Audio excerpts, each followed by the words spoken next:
All right, we're here at the Livonia High School weight room. Patrick Queen, former LSU great, is throwing a camp outside right now, and I'm visiting with Jacob Phillips, which was one of his great teammates at LSU. Jacob, great to see you, man. Nice to meet you. Yes, sir. I mean, nice to see you. Nice to see you. Yeah. I hadn't seen you in about, I guess, 2 years, over 2 years, right? Yeah, it's been a while. It's been a while.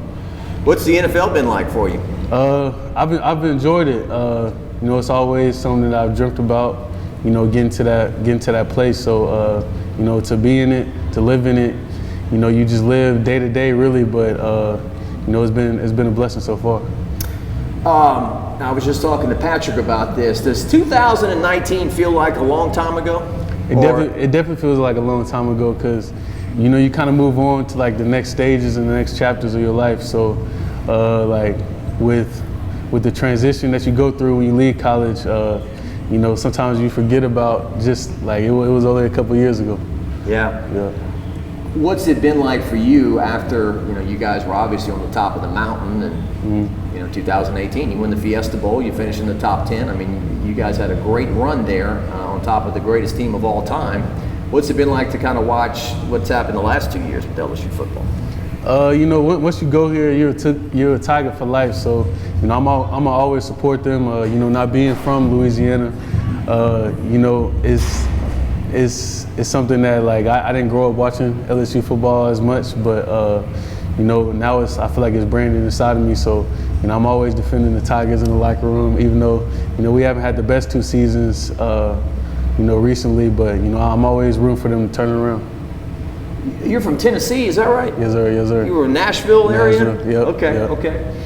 See, I pulled that out of the midair there. I was remembering. Yeah, so you came to LSU from out of state. Yep. Who recruited you? It was Coach Aranda, Coach O. Coach O, when he got the job, he showed up to my house like a couple days later, and I was originally committed to Oklahoma at that time, and LSU was just like a last-second flipping of mine. Yeah. What is it about the Coach O visit? Because he certainly is known as one of the great recruiters in the country, as a head coach and as an assistant, you know, to flip people's, to change people's minds, like you. Yeah. You know, I think it's just something about, I think more of it is so about LSU and like the tradition and the culture here, and, you know, understanding what he was trying to build, and, you know, realizing that this is the best step for me at this moment in my life. And you know, sometimes you got to put different reasons that you want to go to these places behind you. And you know, I feel like LSU is just such like a meat and potato school, like, you know, just as far as like the history and the culture, that you know, I feel like it was where I wanted to go. Yeah, and their history of not only great players but defensive players, right? Yep. Yeah. The hard-nosed hitting, the Tyrann Matthews, Patrick Petersons, and defensive linemen, the Glenn Dorseys and whatnot. The guys in the secondary, linebackers, whatnot, like yourself, Devin White. You know, you played alongside that guy, right? Yes, sir. Yeah. Played alongside him. I know coming out of high school, you know, seeing Duke Riley and Kendall Beckwith and Deion Jones and Quan Alexander, like, you know, I looked up to Quan and Deion when I was in high school, and like even when I was at LSU, like I would make sure, forgot his name, but he would always have the Tampa Bay film on my iPad for me to watch Quan, and the Atlanta film to watch Deion. So, you know, those are just guys that, like, you know, you aspire to be. Yeah. What you know, so there's so many things that made 2019 special, but what are the top memories that kind of come to the forefront when you think back on that year? I think it's mostly just like not knowing that we were going, like in the beginning of the season, not knowing that we were going to take it that far, and just seeing like the growth and the transition of, you know, winning big games back to back, and you know, by the time we got to the playoffs, those were special moments, but they weren't as special in the time just because we had won such big games in dramatic fashions before that. So, you know, I feel like just like not anticipating, okay, going into the year, we're going to win a national championship, and like believing it just wholeheartedly, but instead like working for it, working to win the national championship throughout the year. Yeah. You remember the strength and conditioning with Tommy Moffitt? Yeah. That's unforgettable, right? Yeah, definitely. Definitely. That's when you earn the right, huh? Yeah, you earn the right. You earn the right, and it all paid off. Yeah. There's so many amazing games that year that you can go through. I mean, the Texas win in Austin, crazy shootout, the 3rd and 17 to Justin Jefferson at the end of the game. And Auburn, the Auburn game, the Florida game, that night game. Auburn was the hardest game of the year, wasn't it? Yeah. I always tell people, like, what was the best team that y'all played in college? And I always feel like it was always Auburn. Yes. Just as far as like on the defensive side. Yeah. I feel like it was Auburn. Just the hitting and the defense and everything. And it was more of like a scheme thing. Also, they run the tackle over. They have the big tight ends, the big offensive tackles at tight ends, and just they just keep you on your toes. So, I like playing them. The Florida game that year was probably, Tiger Stadium on 11, right? Yeah. I mean, you hear about the history of Tiger Stadium, how loud it is, the atmosphere and whatever. It's kind of hard for it all to line up and get it perfect, but that Florida night, it was perfect. Yeah, it was definitely perfect. Going into that game, like the first 2 series, people talk about how loud Tiger Stadium is, especially for a night game. Like, I could truly attest that, like, it's like this numbing feeling that comes over you. It's not nerves, it's just how loud it is. You can't really just even hear yourself think, so, yeah. There was, I think it was after Joe threw the late touchdown to Jamar. Yep. And I'm not sure how goofy and old I am here, but what is it called? The swag and surf, yeah. Swag and surf? Surf. Everyone started swaying back and forth on the kickoff, and I felt like the stadium was about to, implode. Yeah, definitely.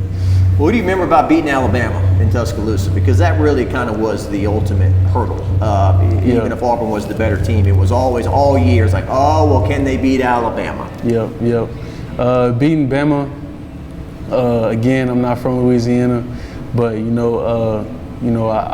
grew to learn that is our rival, and that is like the biggest step that we can take is beating Alabama. So, just doing that for all of Louisiana, it felt so good to like land the plane and seeing all the fans lined up outside the fence, and just knowing that all our supporters are beyond happy and they got bragging rights for they can use that for about 10 years. So, I think that's just the biggest moment. But obviously for us, like in the moment, next game, like Coach O said, like he told us the year before that, we was gonna beat them and everything. So, it's just, we ended up beating them on the field, and it was something that we could be proud of. I've looked back on it. I think perhaps the low point of the year was a game you won by 3 touchdowns when you went to Ole Miss, and the quarterback there just ran all over you guys. Yeah. And no one was really happy after that game, I remember. Nah, definitely not. I think it was more of a like miscommunication thing that game, as far as, you got three different tiers on the defense. You got the DBs, you got the linebackers, you got the D linemen. In that game, they really made us have to work together on one string to where, we all being coached the same techniques on how to stop that specific play. Because they were just running the same play on us the whole time. John Rice Plumlee. Plumlee, there you go. Not Matt Corral, it was John Rice Plumlee, one of the ultimate Ole Miss names, right? Yeah. John Rice Plumlee. And then so down the stretch of the year, you guys really take care of business. And the Oklahoma game, the first half, I don't know if I'm ever going to see a game like that again. Yeah. In a competitive situation like that, where this is a playoff game, this is supposed to be, competitive, the 2 of the top teams in the country. I remember after the game, I think it was maybe Fahoko or one of those guys told me that they were about as good as Ole Miss. But 49 points in the first half. Joe with 7 touchdown passes. Yeah. Were there 4 to Jefferson? Yeah, it was 4. You counted 4. Yeah. What do you remember about just trashing those guys that day? Like I said earlier, I was committed to Oklahoma for a long time, and so going into that game, I had, a different sense of, like also, okay, I'm playing the team that I decided to, leave and go to LSU. So, you know, I definitely wanted to come out with a win. I definitely wanted to show up and, you know, beating them by that much in the playoff game. Like, I felt like at that point in the season, we were just on we were still going up. Like, a lot of teams had peaked and they were going down. I feel like we hadn't even peaked at that point in the season. So still ascending. Yeah, still ascending, and you know, it showed on the scoreboard, and you know, it was a very fun game. Got to play Jalen Hurts at the time. That was a big thing. So it was a lot of fun. The national championship game against Clemson, you fall behind 17-7 early, and as somebody who covered the 2011 team, where a lot of people were saying had a chance to be the greatest of all time, and then they lost to Alabama in the national championship. That was the last thing I wanted to see happen to you guys. But there really were no concerns, right? As you know, you score 42 points and win the game going away. Yeah. You know, football is a beautiful sport in the way that, you know, it takes offense and defense working together, and special teams really working together to succeed and get a win. So, you know, there's different times throughout the season where we will be low, maybe like a Vanderbilt game, and the offense will help us and score a lot of points. So like the offense will be low, like the Auburn game, and we try and hold the opposing offense to as little as points as we could, you know, until they got right. So I feel like that was one of those times in the national championship game, and you know, game is always about adjustment. So, you know, Coach Aranda, he did a good job at adjusting the halftime and on the sideline, and we were able to stop them, and the offense was able to get it rolling. We were just visiting with Patrick Queen about what a genius Dave Aranda was. Do you have any your own input or on that? Coach Aranda was a great coach. You know, helped us out a lot, especially in the linebacker room. Just, you know, teaching us the game of football, and you know, coming from high school, you typically don't run too many plays. It's not as complex, and you know, coming to LSU was like every day during the spring we put in a whole new play. You know, new plays on third down every single week, new plays that we're gonna run, and different critiques that we're gonna run on first and second down throughout the week. And you got to know it right then before you go to practice. So it's no additional study time, and that's exactly how it is in the NFL. So, you know, I feel like the preparation that I got from, you know, having learned different plays under the same system, and different critiques on plays that we might have been running it this certain way 6 weeks. Now we're critiquing it for a certain team. And I feel like that really helped me in the NFL. And Coach Aranda, he's a great coach, and I'm glad he's doing what he's doing at Baylor. So you had to do your homework before you came to class, right? Yeah. Good deal. We had to do a drinking game. The amount of people have tried to come through the door right here. I have to set up in a better spot next time. But well, good deal, man. Well, yeah, national champion. Just the talented guys. You were all the guys drafted off that team, right? It's amazing. Was it 14 draft picks? Yeah, it was a lot, and you know, just seeing everybody from even my 2017 class. You know, that was Coach O's first recruiting class, and you know, he did a good job picking them. So, you know, we basically have all gotten drafted so far, and some still in college. So, you know, I'm always rooting for success for all of them. You got a Joe Burrow story you want to tell, or that's probably the one Patrick told. That's probably the biggest Joe Burrow story. But Joe came, helped us out a lot. I know when we originally got there, we thought one quarterback was going to be our quarterback, and you know, he came and he worked and just kept his head down. And you know, it was always fun competing against him in practice. You know, in the games, we always knew that he was going to fight for us, you know, no matter what. So, you know, to see that he's having success now in the league, also, you know, even though they're in the same division as us, I can't root too hard, but, you know, I'm definitely happy for him. What about the new direction of LSU football with the new head coach, Brian Kelly, and the new staff? Have you had a chance to meet him, or what are your thoughts on the way it's going now? I haven't met Coach since he's got the new job here, but I took an official visit to Notre Dame at the time he was there, and you know, life is about change. So sometimes change is good, and sometimes change, you know, helps you elevate. So good or bad, you know, we got a new coach, and I haven't met him since he's been here, but you know, I'm sure he's going to do a great job here, and you know, Tiger through and through. Yeah, I don't know if it's him coming to the South from the North and whatnot. I mean, he's only been here since December of last year, but it does seem like it's a different vibe from him than maybe it was. Maybe a little more friendly, maybe a little more personable, but still all business, it seems. Yeah, at LSU, getting recruited from when I got with Coach O, when Coach O came and visited me during the process, like, you know, it's basically LSU is like a culture thing, and like Patrick was telling you about that one Joe Burrow story, like that was every day. There's a million stories about just, you know, how intense it gets on the practice field, and you know, that's kind of what I wanted to be involved in, somewhere where I could be pushed and driven, and, you know, by my peers, not just only by my coaches or the success of the team. And you know, I just hope that stays true. But other than that, you know, I know we're gonna win games. I know people want to come play for LSU, so, you know, we're gonna get the recruits, and it's gonna be fun watching them win. You played around the SEC, but what is the feeling of running out of the tunnel in Tiger Stadium and playing there? There's no better fans, truly. You know, Tiger fans.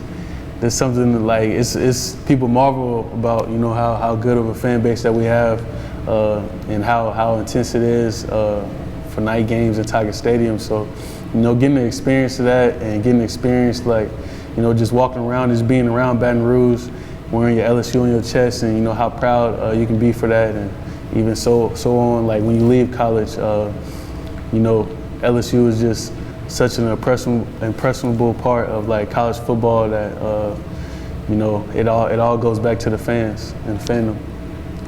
So there were times out there where maybe you're 5-10 feet away from a guy and maybe you can't hear him, or I mean, what was the loudest it ever gotten there? The loudest it ever got was probably the Alabama game my sophomore year. 18? Yep, 18 Alabama game. Yeah. That was deafening. It was really. I mean, the game was. Yeah. But at the start of it was loud. It was. Oof. It was loud. The night game, and they came in, and Tua and all that. Yeah. It was crazy loud. Yeah. Just didn't go your way. But 2019, we know how it went. So, from the professional end of it, Grant Delpit, he's up there with you in Cleveland, right? Yes, sir. He had an injury. Was it last year? Or he had an injury our rookie season in 2020, and then Greedy is also up there with us, and we just got G-Lo. He's up there. We had Odell Jarvis. G-Lo meaning Glenn Logan. Glenn Logan, yep. The Joker. Yep. Fortunately, we don't have Odell or Jarvis anymore, and but yeah. Okay. All right. So how you feeling about that? You feeling good? You guys are. I mean, I don't want to get you in any trouble about the NFL visiting here casually, but you feel like there's been some controversy and whatnot, but you feel like you guys are going to be heading in the right direction? Yeah, definitely. You know, just being back at OTAs, you know, being around the team and like how we left off and how we are now, I feel like it's, you know, being in the NFL, every game is within 14 points. So like it truly takes like team effort. Like, you know, they coached it a lot in college, but you know, like you said, we blow teams out, we play lesser opponents, but in the NFL, everybody gets paid too. So like, you know, it truly takes the team camaraderie and the effort together as one. So, you know, I feel like we have that right now. I feel like we're at a good place where, you know, everything's positive and, you know, everybody's going to rely on each other throughout the season. Well, I really enjoyed visiting with you. You're obviously great interview. Yes, sir. I don't remember them. I remember you interviewing you some at LSU, but they didn't. Did they bring you all that often? I'm trying to remember. I can't remember. Yeah. It's been so long. You know, you just move on in life. But right. Yeah.